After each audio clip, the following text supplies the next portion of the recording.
আসসালামু আলাইকুম প্রিয় দর্শকবৃন্দ, আশা করি আপনারা সবাই ভালো রয়েছেন।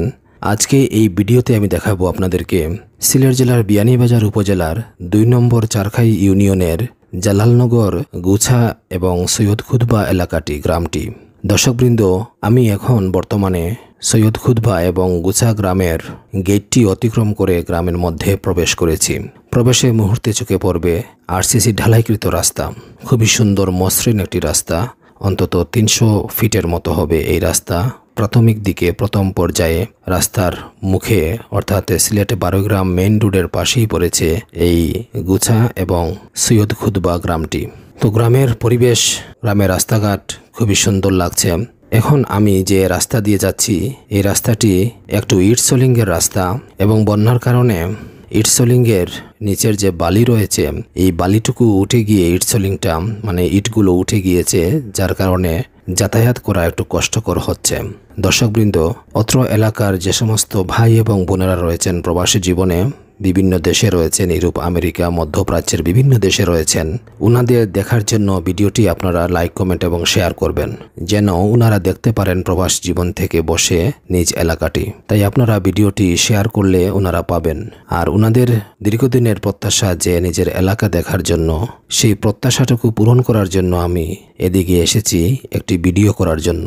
দর্শকবৃন্দ, নিজের গ্রাম, মহল্লা, নিজের রাস্তাঘাট দূর প্রবাস থেকে দেখলে মনের মধ্যে একটা আত্মতৃপ্তি আসে, কাজের প্রতি উদ্দীপনা বৃদ্ধি পায়। প্রিয় দর্শকবৃন্দ, এখন আমি আবার আরসিসি ঢালাইকৃত রোডের মধ্যে উঠছি। সম্ভবত এই রুটটি, আরসিসি ঢালাইকৃত রুটটি ৮০০ অথবা ৯০০ ফিটের মতো হবে। খুবই সুন্দর একটি পরিবেশের মধ্য দিয়ে আমি ভ্রমণ করছি। আশা করি ভিডিওটি আপনাদের ভালো লাগবে। এলাকাটির রাস্তাঘাট দেখলেই বোঝা যায় যে এলাকার মধ্যে একটা আন্তরিকতার ভাব রয়েছে, একতার ভাব রয়েছে এবং লোকজন সচেতন রয়েছেন। বিভিন্ন এলাকার মধ্যে দেখা যায় যে রাস্তাঘাটের উন্নয়ন হয় না।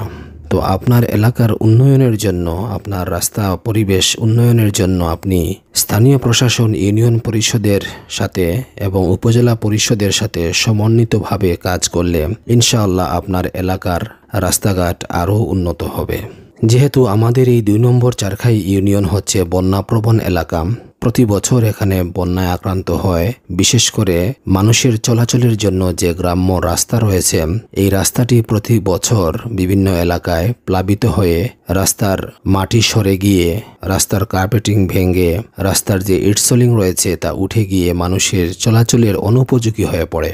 তাই বন্যা পরবর্তী যে মেরামত রয়েছে রাস্তাগুলোর, অবশ্যই মেরামতের একটু প্রয়োজন রয়েছে।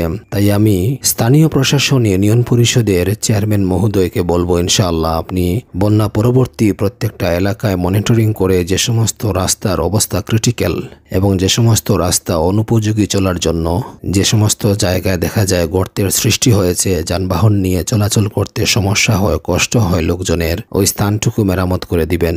ইনশাআল্লাহ দোয়া পাবেন।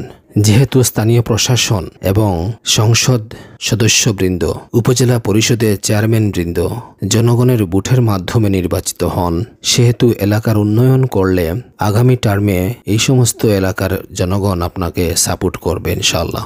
মেম্বার সাহেবগণ এবং চেয়ারম্যান সাহেব অবশ্যই এলাকাটি মনিটরিং করে আমাদের এই জালালনগর গুছা এবং সৈয়দ খুতবা যে গ্রামটি রয়েছে, এই গ্রামটি একটু মনিটরিং করে যে সমস্ত স্থানে ইটসলিং উঠে রাস্তা চলাচলের জন্য একটু কষ্ট হচ্ছে মানুষের, ওই সমস্ত জায়গা আইডেন্টিফিকেশন করে একটু মেরামতের ব্যবস্থা করে দিবেন।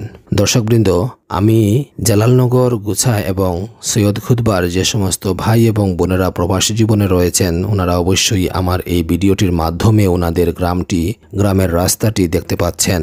আশা করব ভিডিওটি শেষ পর্যন্ত দেখে আপনি গঠনমূলক একটি কমেন্ট করবেন আর পরবর্তী ভিডিও পাওয়ার জন্য আমার এই ফেসবুক পেজটি ফলো দিয়ে রাখবেন। এই গ্রামের রাস্তার আরও উন্নয়নের প্রয়োজন।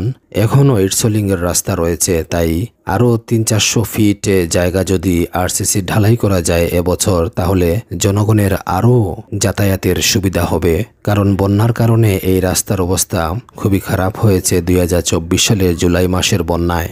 আশা করব স্থানীয় প্রশাসন, ইউনিয়ন পরিষদের চেয়ারম্যান মহোদয় এবং এলাকায় গণ্যমান্য ব্যক্তিবর্গ মিলে রাস্তাগুলোর কার্পেটিং পুনঃমেরামত ইনশাআল্লাহ করবেন।